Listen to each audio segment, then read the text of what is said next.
Hello dear friends, आपका हमारे YouTube channel online coaching centre में आपका हार्दिक स्वागत है। मैं मनोज आज यहाँ पर बायोलॉजी की क्लास लेकर हाजिर हूँ। जैसा कि आपको पता होगा कि मैं cell and cell structure biology का चैप्टर डिस्कस कर रहा था, जिसमें मैंने कोशिका के मुख्य भाग के बारे में बात कर ली थी। तो आज मैं सेल एंड सेल स्ट्रक्चर के अंदर ही गुणसूत्र यानी क्रोमोसोम के बारे में अच्छे से डिस्कस करूँगा, जिसे आपको अच्छे से यहाँ पर सुनना है। तो डियर फ्रेंड्स, आज हम गुणसूत्र यानी क्रोमोसोम के बारे में डिस्कस करते हैं। तो जो क्रोमोसोम का नामकरण सबसे पहले किसने किया था? वाल्डेयर एक वैज्ञानिक थे। उन्होंने 1888 ईस्वी में इसका नामकरण किया था। ठीक है, इसको आप ध्यान रखें। जो काफ़ी बार एंट्रेंस एग्ज़ाम में, बल्कि कॉम्पिटिटिव एग्ज़ाम में भी काफ़ी बार पूछा गया क्वेश्चन है, जिसे आप ध्यान रखें। और नेक्स्ट पॉइंट के बारे में मूव करते हैं। प्रत्येक जाति के जीवधारियों की कोशिकाओं के केंद्रकों में गुणसूत्रों की संख्या क्या होती है? निश्चित होती है। जैसे मनुष्य में कितने गुणसूत्र होते हैं? 40 गुणसूत्र होते हैं। और ड्रोसोफिलोना में 8 गुणसूत्र होते हैं। ठीक है, मनुष्य में आपके 46 गुणसूत्र होते हैं और ड्रोसोफिला में 8 गुणसूत्र होते हैं, जिसे आप ध्यान रखें। अब हम नेक्स्ट पॉइंट के बारे में मूव करते हैं। तो मनुष्य में 46 गुणसूत्रों में जो 44 गुणसूत्र होते हैं, उनको हम क्या कह देते हैं? ऑटोसोम्स कह देते हैं। और जो बाकी जो 2 गुणसूत्र बचे हैं, उसको हम क्या कह देते हैं? सेक्स क्रोमोसोम कह देते हैं। यह भी क्वेश्चन काफ़ी बार एग्जाम में पूछा गया है, जो कि एग्जाम के दृष्टिकोण से बहुत ही मोस्ट इम्पोर्टेंट पॉइंट है, जिसे आप ध्यान रखें। तो नेक्स्ट पॉइंट के बारे में मूव करते हैं हम। नर में सेक्स क्रोमोसोम कैसे होते हैं? X Y. और एवं मादा में सेक्स क्रोमोसोम कौन से होते हैं? एक्स एक्स, जिसे आप ध्यान रखें। ठीक है, अब हम नेक्स्ट पॉइंट देखते हैं।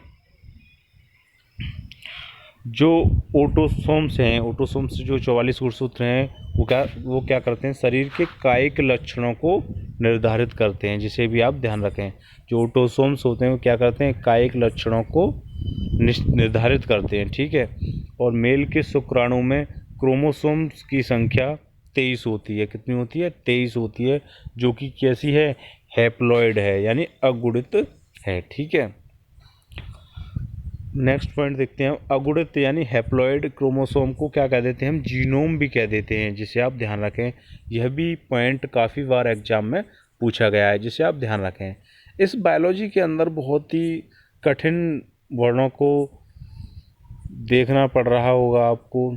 तो डियर फ्रेंड्स, आपको यह वर्ड 2 से 3 बार पढ़ने हैं, जिससे आपको इनको पढ़ने में आदत पड़ेगी, तो आपको यह खुद ब खुद आसान लगने लगेंगे। तो हम नेक्स्ट पॉइंट के बारे में मूव करते हैं।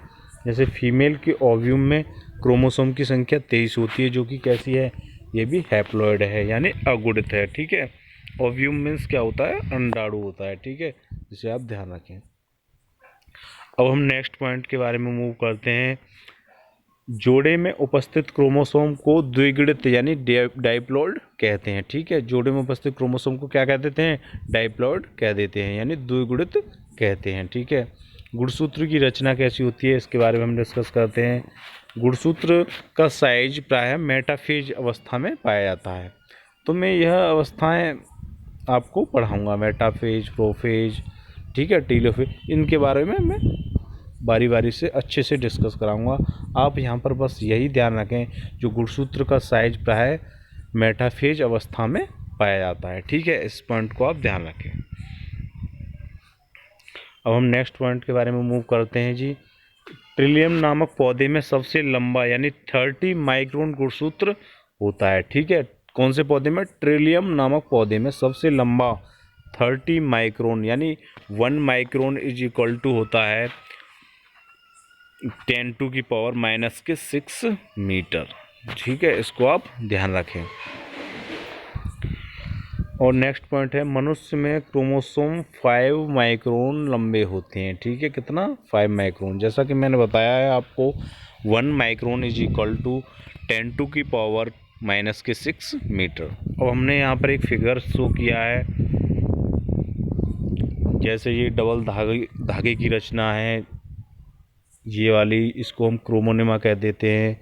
ये जो लेयर बनी हुई है बाहर की, ये प्रोटीन की बनी अधात्री है। और जो यह दोनों पॉइंटों से जुड़ा है गुणसूत्र, उसको क्या कह देते हैं हम? सेंट्रोमियर कह देते हैं। जैसे कि मैं आपको डिस्कस कर दूं, इसका जो केमिकल कंपोजिशन है वो क्या है। देखो, रासायनिक संगठन, ठीक है।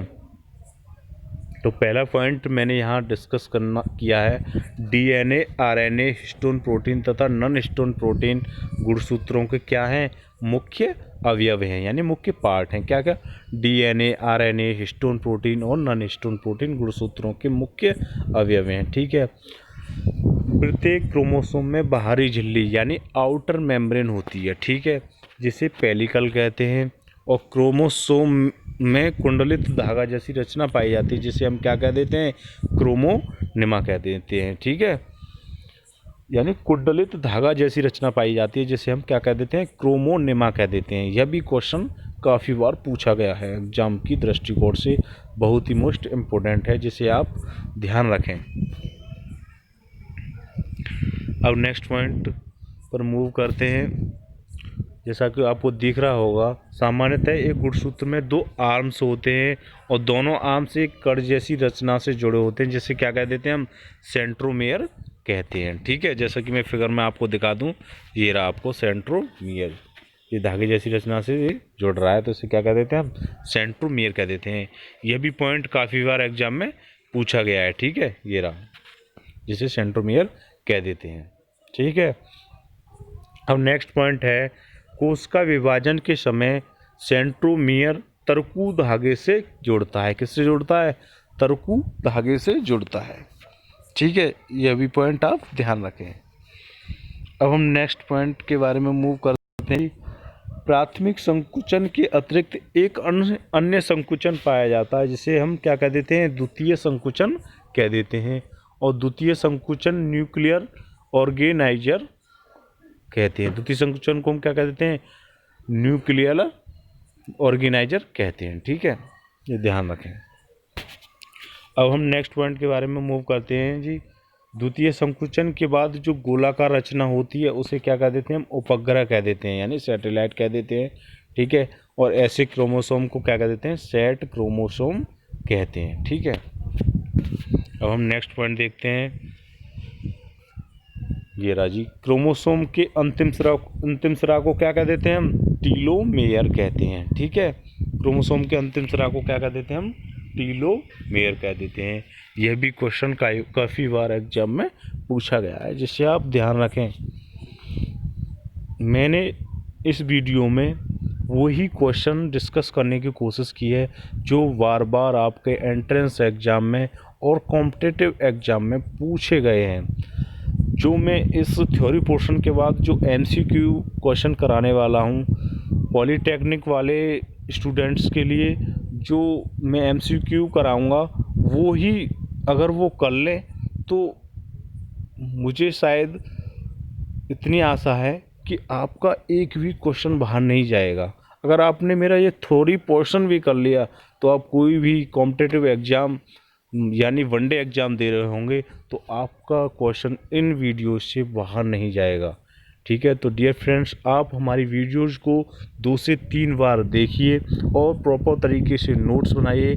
आई होप 90% क्वेश्चंस आपको यहीं से देखने को मिलेंगे, ठीक है। तो हम अब क्रोमोसोम के कार्य के बारे में डिस्कस करेंगे, ठीक है। तो सबसे पहला पॉइंट मैंने यहाँ डिस्कस करने की कोशिश की है, गुणसूत्र आनुवांशिक गुणों का क्या होता है? वाहक होता है, ठीक है।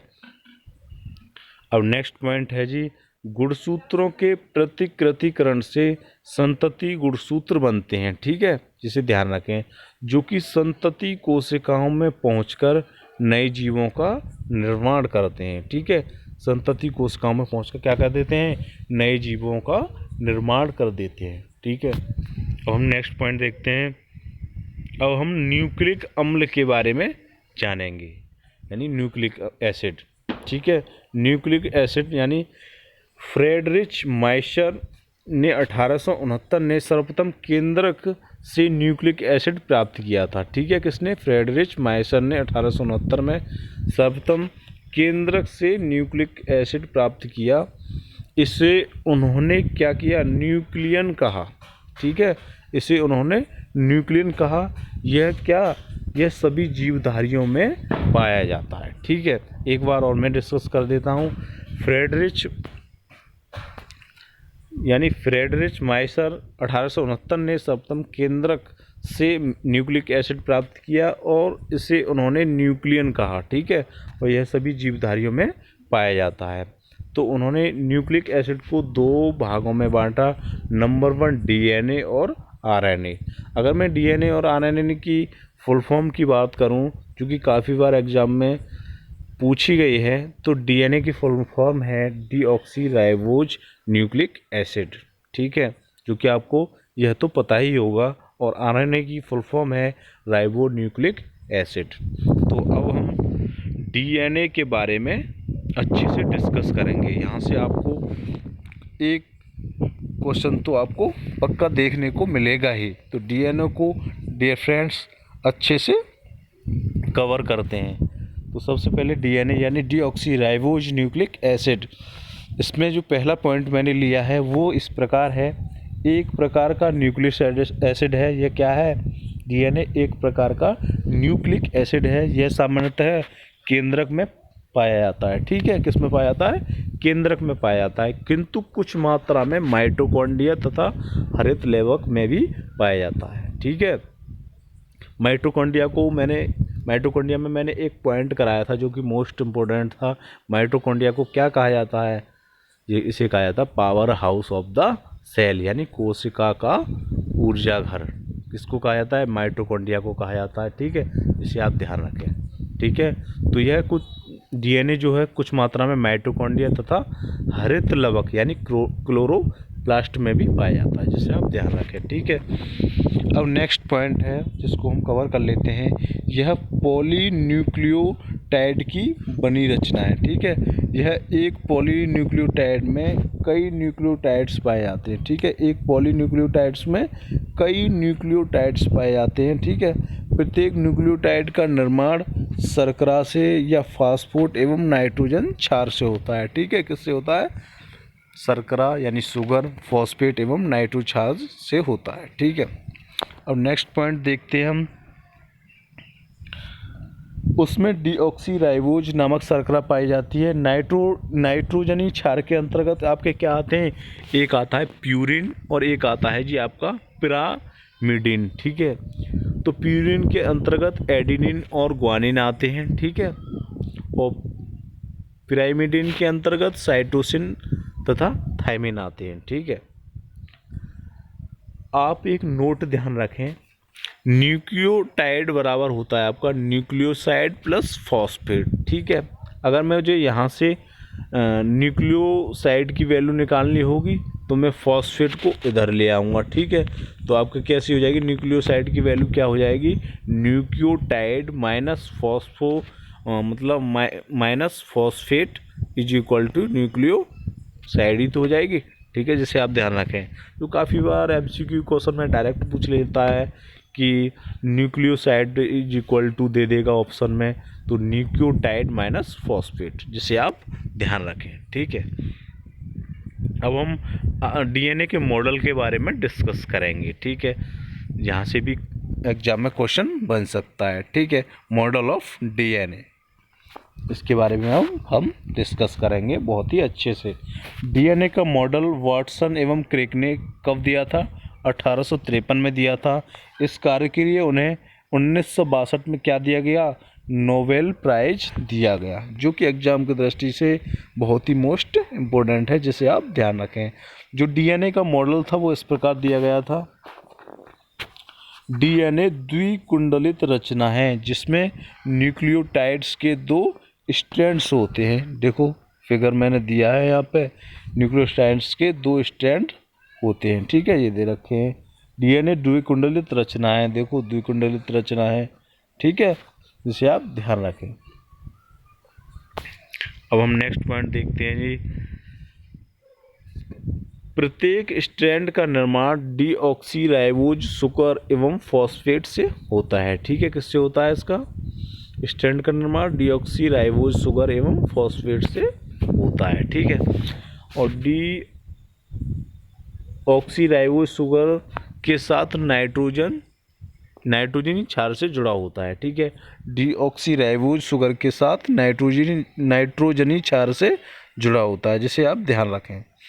देखो यहाँ पे ये मैं नेक्स्ट पॉइंट डिस्कस करूँगा जो एग्जाम की दृष्टि से बहुत ही मोस्ट हेल्पफुल होने वाला है। देखो, एडिनिन थाइमिन के साथ क्या होता है, डबल हाइड्रोजन बॉन्ड, और साइटोसिन एवं ग्वानिन के साथ ट्रिपल हाइड्रोजन बॉन्ड होता है। देखो जैसा एडिनिन और थाइमिन के साथ डबल है, ठीक है, और साइटोसिन और ग्वानिन के साथ ट्रिपल बॉन्ड है, जैसा कि आपको यहाँ पर दिख रहा होगा, जिसे आप ध्यान रखें।